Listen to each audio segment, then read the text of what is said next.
Ainsi tous vos corps frappez les balafons.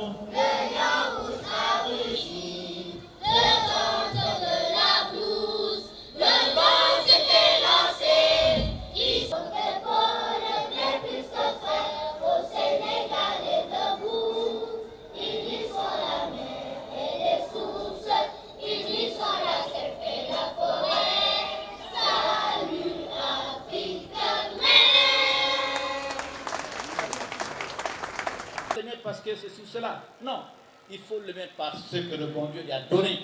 C'est à partir de ce moment-là qu'on peut faire un travail d'adulte, un travail d'éducateur, certes, un travail difficile.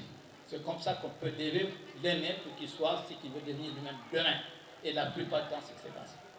Cela me permet de dire aussi, parce que je connais la réaction des parents, et même celle des enseignants. On tient beaucoup trop aux résultats scolaires. Beaucoup. Les parents qui voient, est-ce que tu as eu la moindre comme tu as c'est ça des préoccupations. Oui. Mais ce qu'il faut savoir, à mon humble avis, par l'expérience que j'ai dans l'enseignement depuis des années, le résultat scolaire, ce n'est qu'un aspect d'un enfant. C'est un aspect. Mais il y a toute autre forme de maturation chez un enfant qui est plus importante que son résultat actuel. C'est qu'on découvre. C'est pour ça que nous encourageons beaucoup, M. Touré, les camps d'entraînement. Il y a une raison. Ce n'est pas seulement pour préparer les enfants aux examens, mais c'est partant de cela aussi, c'est voir quelles sont les autres aptitudes qu'un enfant peut avoir, un atout qu'il a que le mettre de cette part. Et à partir de ce mois-là, on décèle cette aptitude. On tire pour le mener plus haut. C'est ça le travail des patients. Donc un camp d'entraînement, comme dans l'armée, c'est un travail pour favoriser la solidarité entre les enfants. Un travail d'entraide, un travail donc de réussite collective. Il faut encourager la réussite collective. La réussite collective est toujours mieux que la réussite individuelle. Les universitaires ont compris ça. Le professeur Royagay est en face de moi. C'est pour ça qu'à l'université, vous avez des équipes de recherche. Les équipes de recherche, c'est fait pourquoi? C'est pour qu'on partage, qu'on solidarise, pour mettre les résultats ensemble. Le travail individuel, le résultat individuel, le succès individuel n'apporte pas grand-chose à la société. Au contraire, c'est de l'égoïsme. Et un pays comme le Sénégal, je crois aussi, c'est pareil comme l'Inde, c'est ça. Et ce travail de collectivité. Et ça me paraît important. Donc les parents, je pense que pour ces 20 ans-là, hier nous avons inauguré Touba Dialaw, qui est notre troisième site. Il fallait absolument qu'on y aille. J'ai vu beaucoup de parents parmi vous qui sont là aujourd'hui. Merci en tout cas d'avoir accepté de vous déplacer depuis Touba Dialaw jusqu'ici. Ça veut dire simplement que vous tenez à Marc Perrault, mais rassurez-vous que Marc Perrault aussi tient à vous. Nous tenons à vos enfants. Croyez-nous. Mais le destin d'un enfant, quelle que soit la qualité de l'école, n'appartient pas au maître. Le destin d'un enfant appartient au bon Dieu. Ça n'appartient pas à moi. Moi, mon rôle et le rôle des anciens, c'est de les accompagner avec notre force, mais aussi avec notre faiblesse humaine. Les plus grands et les plus jeunes. Hier, j'avais dit lors de la cérémonie islamo-chrétienne que nos enfants, ils ont la chance d'avoir des familles qui les accompagnent. Le sacrifice que les parents consentent pour l'éducation de votre éducation est énorme. C'est très très difficile pour les parents. Il faudra que les jeunes que vous preniez conscience de ça. Les études ne sont pas gratuites. L'éducation qu'on vous donne, elle n'est pas gratuite. Elle coûte cher nerveusement et financièrement. Il faut en prendre conscience. D'autant plus que si on regarde au Sénégal, à Dakar en particulier, on voit beaucoup de jeunes dans la rue qui ne vont pas à l'école. Énormément. Beaucoup. Énormément de jeunes qui ne vont pas à l'école et qui ne cherchent que ça. Cela veut dire quoi? Ça veut dire donc qu'il faut prendre conscience que votre chance, il faut la saisir. Absolument la saisir. Parce que hier, Robert a dit quelque chose qui me paraît important. J'espère qu'il va la répéter.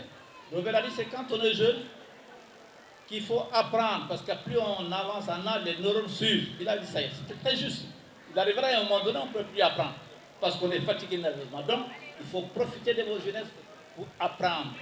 Apprendre encore et toujours apprendre.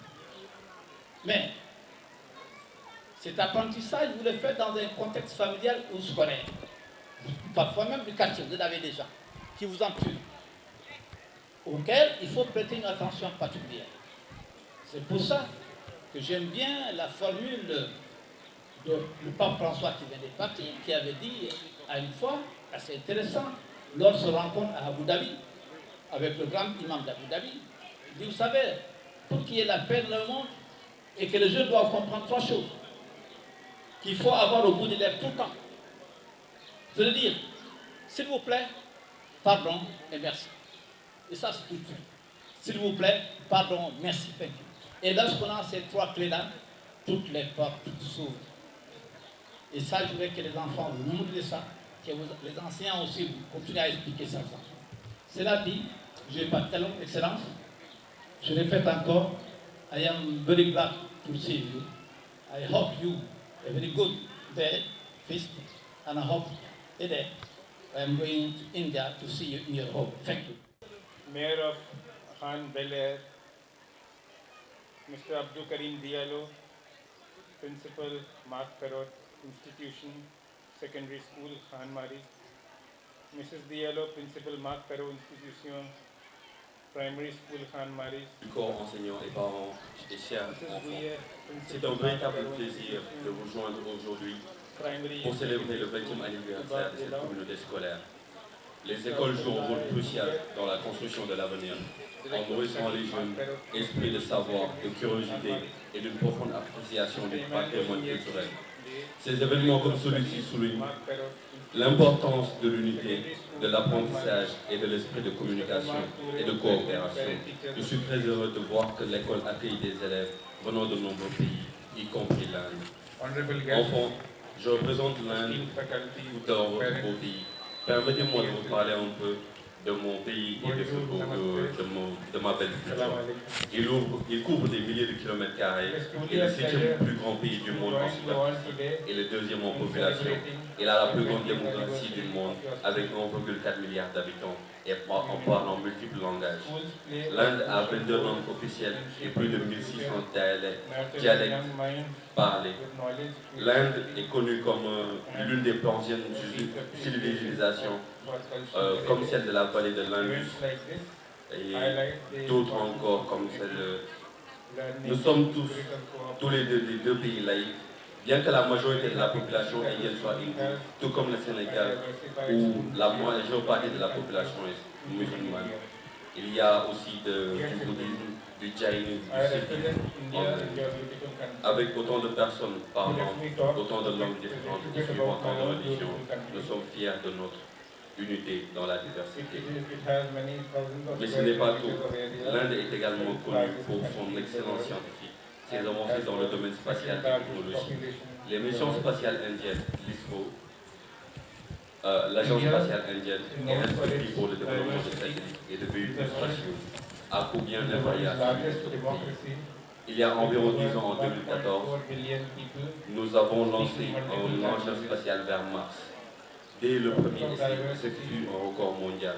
En 2023 aussi, le véhicule spatial Chandrayaan 2 s'est posé sur la face sud de la Lune, faisant de l'Inde l'un des premiers pays à atterrir dans cette région lunaire. Enfants, l'Inde et le Sénégal partagent une forte amitié durable, fondée sur le respect mutuel, la coopération et les échanges culturels. Bien que séparés par des milliers de kilomètres, nos nations sont liées par des valeurs démocratiques, un engagement pour le progrès et une richesse pour nos traditions. Le lien entre l'Inde et le Sénégal s'est renforcé depuis 10 ans grâce à une coopération diplomatique et économique. L'Inde a été le partenaire clé dans le développement du Sénégal, soutenant des projets dans les domaines de la santé et de la technologie. Continuons donc à célébrer ce lien entre l'Inde et le Sénégal en travaillant ensemble pour un avenir meilleur. Et je vous souhaite pleinement de profiter des festivités aujourd'hui et vous souhaite beaucoup de succès dans votre pays. Mes compliments aux autorités scolaires pour cet excellent établissement et meilleurs pour votre avenir. Merci beaucoup.